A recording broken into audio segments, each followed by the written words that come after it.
Hi, my name is Christina and I am your librarian here at Christina's Bookshelf. And today I am bringing you The Half-Wolf by J. Northcote. This is a paranormal and it was adorable and sexy and a little bit intimidating. Quinn is one of our main characters. His father died before he was born. His mother died shortly after he was born. So he's never known his parents.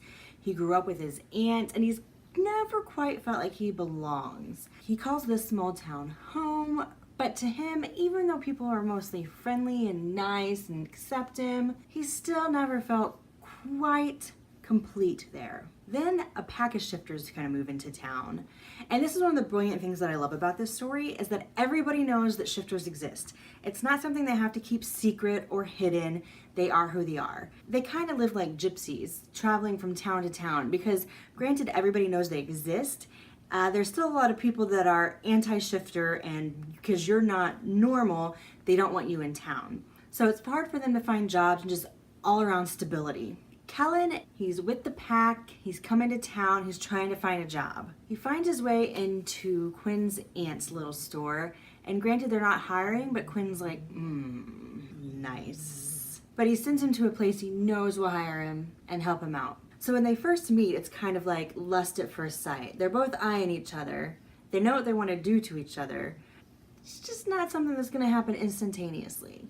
Kellan knows kind of who Quinn is from a misadventure that Quinn took when the shifters first came into town, which brought in quite some funny moments throughout this story. This is not really an intense story. It's really, I don't want to say fluff because there is some dramatics, but it's truly romantic and self-discovery because Quinn eventually finds out exactly who he is, where he came from, and why he doesn't feel like he belongs. Then Kellan is, with this group of werewolves and people are just jerks and do some really awful things. And so they have to decide if they're going to stay or go. Kellan and Quinn are forming this relationship, but now Kellan doesn't know if he's gonna be there much longer. Quinn wants to go with Kellan, but he lives with his aunt, he has responsibilities. And then there's this lone wolf that has kind of followed in the pack and now is doing some outrageously just horrible things. And it gradually gets worse and it continues to escalate until now we involve the humans. So in this story we have figuring out who you are, finding that acceptance, love, sex, phenomenal sex. Friendships develop and deepen, and there's really some humbling experiences in here for some of the characters. And you really get to see not just the characters' development, but you get to see a town, in essence, kind of develop and grow and come into its own. And it was just lovely. Is really one of the main words I can think about to describe it, is seeing so much hatred and benevolence and just ignorance to anything and everything that's not them. How the town kind of works and then the pack works with the town and the town's working with the pack and we're trying to figure out what's going on here. And then you have Quinn and Kellan that's kind of like the two people from each group that is really connecting in more ways than one and kind of gets things pulled together. And it's hard and it's rough and there's a backlash, but it's all worth it in the end. I am giving The Half-Wolf by J. Northcote 4 stars, mainly because it seemed like the story went like super fast and then we had this really slow bits and then super fast and these really slow bits.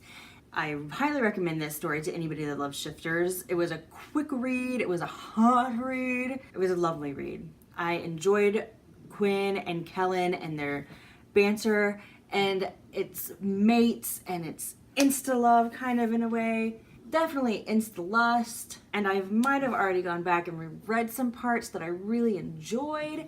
So all in all, it was a great book. I just had an issue with going fast and then we're slowing and fast and then slowing. Granted, not everything can be like full speed ahead, but the slow was more of a stagnating slow versus just like, okay, we've gone really fast and now we're gonna kind of slow things down a bit. So if you've enjoyed my review, I'm gonna ask that you help me with that YouTube algorithm and give me a like. leave me a comment. I love to interact with all of you guys, and go ahead and hit that subscribe button. I try to get something out every Monday through Thursday, but I never know what time. And that's the magic of the subscribe button, is that you will get a notification when I have something new for you. If you're like me and think this chick's pretty awesome, down below I'm gonna leave my Facebook page and my Twitter. If you have a book or an arc you'd like for me to read, you can request via website. The Half Wolf by J. Northcote, 4 stars. Bye. Hi, my name is Christina and I am your librarian here at Christina's Bookshelf. Today I am bringing you Rogue Wolf by Elliot Cooper. This book is already out, so if you enjoy my review, I'm going to leave the link down below. This book had kind of a sci-fi, paranormal, modern day Romeo and Juliet feel, only there's no suicide pact. They're both older, like of age, and one of survives. And you're like, Christina, holy crap, that's a lot. Yeah.